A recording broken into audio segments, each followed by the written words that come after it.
Now, being a science teacher now for 26 years, I think there's a real problem in science education, and I think I'm going to propose now a couple of solutions to that, or at least I'm going to try to diagnose the problem, because this is going to be maybe the first video of a series of videos where I talk about science education. And to bring it down to a point, I think the big problem in science education is that, the students are losing a sense of wonder. And also the teachers sometimes, because many cases the curriculum and the demands of an education system, standardized testing as well, also university entrance requirements, they all drive out this natural sense of wonder that especially younger students have and children have.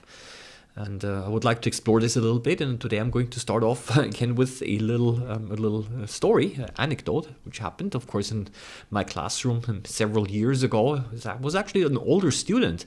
She was already 16 or 17 years old. I was just talking about the cell theory, the structure of cells. And of course, in order to engage the student a little bit more, I told them, okay, for the next 15 or 20 minutes, let's take out a microscope and let's have a look at a few cells. So I prepared, we've got some prepared slides of, in this case, onion root cells. Basically, you could see the cell divisions of those cells. And I basically told the students to take out that slide and look at it. And then I saw this one girl in the last row just shaking her head, pretty frustrated. So I walked over because evidently she had some problems with the microscope.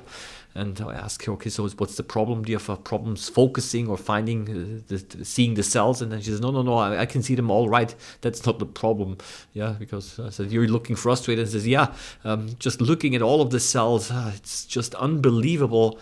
It's so small, this tiny little onion root that we're looking at. And then there's so many hundreds of cells. It's like a completely new world, which was completely unexpected. And that's what I mean with sense of wonder. She was totally impressed. And I said, that's actually what science education should be about, without me having this intention. I was actually this little 10-minute, 15-minute activity of looking at cells under the microscope evidently left some kind of a lasting impression on her. And it's exactly that we have to deliberately try to recapture, because I think exactly that feeling is very often lost.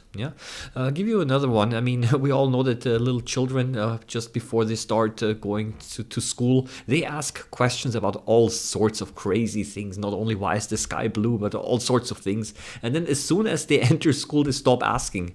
Somehow, the education system, we as educators, the whole education system, maybe even parents, I don't know.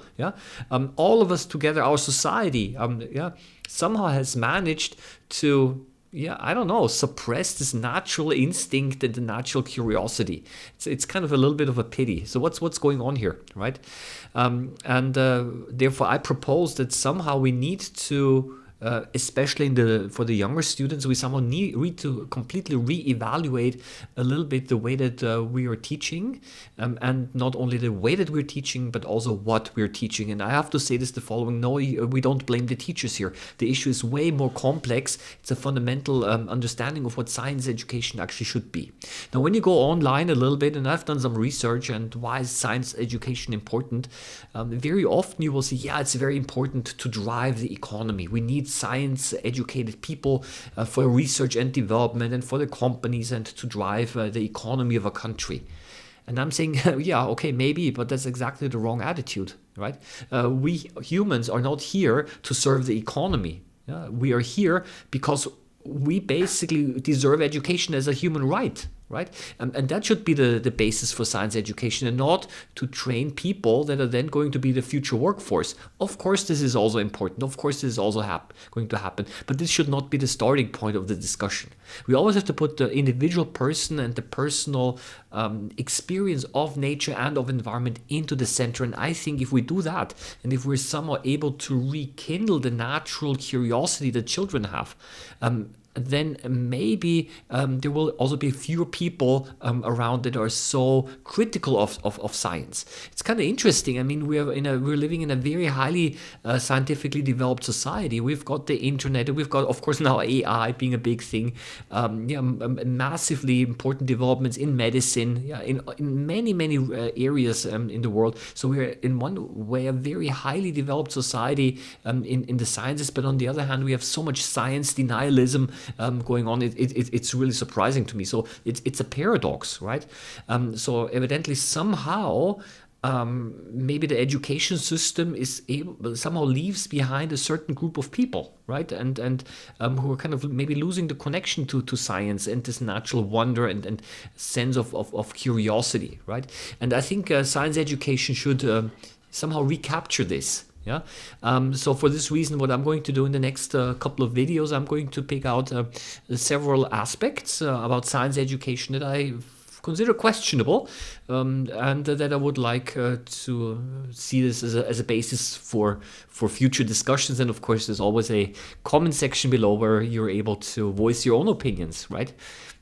Because even my opinions, even though I have opinions, I might sometimes have very strong opinions, nothing is carved in stone. And of course, I myself am also very willing and able to absorb new perspectives of certain issues. But currently, as an educator, as a teacher, I have to say that sometimes I am a little bit frustrated as well, because I somehow feel that the way that I would like to teach science, I'm not able to, and it's not the school that's to blame, right? It's way more complex and more and larger than that. And it's also not only the curriculum, it's not only the expectation of society. It's a combination of many things that I see a little bit as limiting myself in doing that what I actually want to do, in passing on my fascination and my love of the natural world to the next generation. So stay tuned. I'm going to publish several videos. All the best, and bye-bye.